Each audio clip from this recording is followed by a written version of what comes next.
क्या सीबीसी का पैरा हमारा जो कि आ रहा है क्या, MCH मतलब मीन कर्पस्कुलर वैल्यूम, ठीक है ना।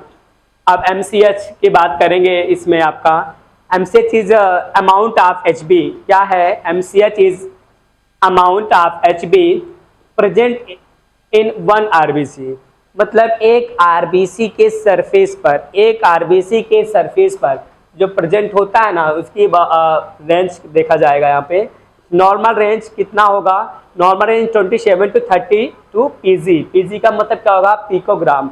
याद रखना स्टूडेंट्स कि आपका जो भी CBC का पैरा है, सभी पैरा के नॉर्मल रेंज के बाद में उसकी यूनिट दी जाती है। तो आपको यूनिट किस में है वो आपको याद होना चाहिए। जब भी बात आएगी यहाँ पे MCH का, तो आपको ध्यान देना MCH जो होगा किस में होगा, PG में होगा। PG को क्या बोलेंगे, पिकोग्राम। क्या बोलेंगे बेटा, पिकोग्राम बोलेंगे। MCH का जो यूनिट होता है वो MCH का यूनिट किस में होगा, पिकोग्राम में होगा। और वहीं दूसरी अगर हम बात करें नॉर्मल रेंज की, तो नॉर्मल रेंज होगा आपका 27 से 32। अब इसके बाद MCHC की बात करेंगे। MCHC इज क्या, proportion of each cell taken by HB normal range. ये लिया गया है किससे, HB के नॉर्मल रेंज से। अब नॉर्मल रेंज की अगर हम बात करें क्या होगा इसका, 32 to 35 mg पर DL, क्या सॉरी ग्राम पर DL, नॉट mg पर DL। आपका नॉर्मल रेंज MCHC का क्या होगा, ग्राम पर DL कितना, 32 to 35। और वहीं हम बात करेंगे हाई MCH या MCHC, जब आपका CBC का जो पैरा होता है MCH या MCHC, उसका रेंज जो होता है औसतन से कम देखने को मिले या औसतन से अधिक देखने को मिले, तो क्या होगा, तो होगा सिकल सेल एनीमिया। क्या होगा बेटा, सिकल सेल एनीमिया होगा। अब सिकल सेल एनीमिया के बारे में मैं पहले भी बता रखा हूं कि सिकल सेल मतलब एक तरह से ये सेल है। सेल का स्ट्रक्चर कैसा होगा, अकॉर्डिंग टू टर्मोलॉजी होगा। टर्मोलॉजी में क्या आ रहा है बेटा, सिकल। सिकल मतलब होता है, हिंदी में बोलते हैं हसिया। हसिया के आकार का होगा। एनीमिया उसे बोलेंगे सिकल सेल एनीमिया। वो कब देखने को मिलेगा, जब हाई लेवल होगा किसका, MCH और MCHC का। तो ध्यान देना, नेक्स्ट आ रहा है यहाँ पे लो MCH एंड MCHC। अगर MCH और MCHC का लेवल कम हो जाता है, लो हो जाता है, तो क्या होगा, होगा यहाँ पे आपको माइक्रोलाइटिक एनीमिया। क्या होगा बेटा, माइक्रोलाइटिक एनीमिया देखने को मिलेगा। कब, अब एक बात बेटा यहाँ पे कंफ्यूजन वाली होगी हर जगह पे, आप देखेंगे क्या, जब मेडिकल में आप खास करके डायग्नोसिस CBC की बात करेंगे ना, तो वहां पे एक दो वर्ड आता है, एक होता है माइक्रो, एक होता है माइक्रो। एक माइक्रो जो होगा उसमें MACRO होगा, और जो माइक्रो होगा MICRO, दोनों में डिफरेंट है। जैसे अगर ये बात हो रही है माइक्रो ना, तो यहाँ पे आ रहा है MIC, इसका मतलब होगा कि अति सूक्ष्म।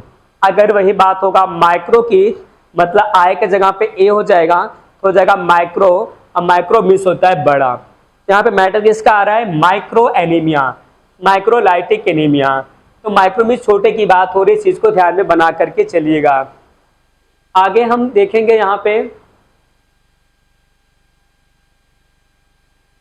WBC count. क्या आ रहा है, WBC काउंट। तो WBC का फुल फॉर्म क्या होगा, white blood corpus cells count, मतलब उसको गिनना। मतलब WBC की नॉर्मल रेंज को गिनना हो कि वो नॉर्मल रेंज में है या नहीं। WBC के सेल को उसके नॉर्मल रेंज के अकॉर्डिंग टू गिनना हो कि नॉर्मल रेंज के है या उससे अधिक है या उससे कम है, तो उससे हम WBC काउंट टेस्ट करेंगे।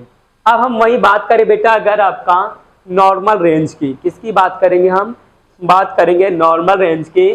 तो नॉर्मल रेंज क्या होता है, 4000 to 11000 पर माइक्रोलीटर। कितना होगा बेटा, 4000 to 11000 पर लीटर, पर माइक्रोलीटर।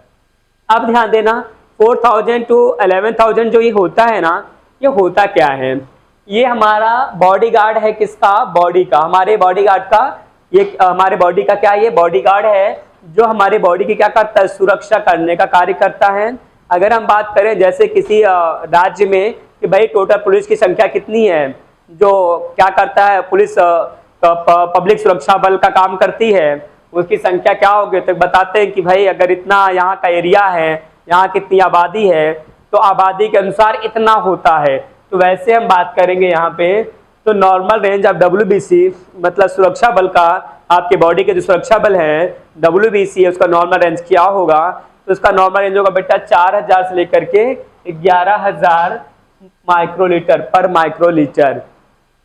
अगर इससे कम होगा तो क्या देखने को मिलेगा बेटा, अगर पता चले कि किसी भी थाने में 20 से 22 स्टाफ की ज़रूरत है और वहाँ पे 20-22 ना हो, उसके जगह पे 15 हो जाए, 15 हो जाए मतलब क्या है कि 5-7 का डिफरेंट आ रहा है, तो 22 लोगों का कार्य 15 लोग कैसे पूरा करेंगे भाई, नहीं कर पाएंगे। और वहाँ पे कुछ भी इंसिडेंट्स हो सकता है, मतलब कोई भी अराजक तत्व वहाँ पर कुछ भी मनचाहा कर सकते हैं, क्यों, क्योंकि वहाँ पे सुरक्षा बल क्या है, कमजोर है। उसी तरह से अगर आपके बॉडी में 4000 से कम की देखने को मिल रही है, यहाँ पे आपका WBC TLC 4000 से कम को देखने को मिल रहा है, तो वहाँ पे प्रॉब्लम इशू हो जाएगा। और अगर 22 की यूनिट चाहिए वहाँ पर, अब 22 जगह पे किसी थाने में 50 की यूनिट आ जाती है, तो भाई सीधी सी बात है 22 जगह 50 जस्ट डबल से भी ज़्यादा। इसका मतलब क्या होगा, या तो कोई घटना घटित हो चुकी है इसलिए यहाँ पे एक्स्ट्रा सुरक्षा बल बुलाया गया है, या तो कोई घटना घटित होने वाली है। दो स्थिति में होता है बेटा।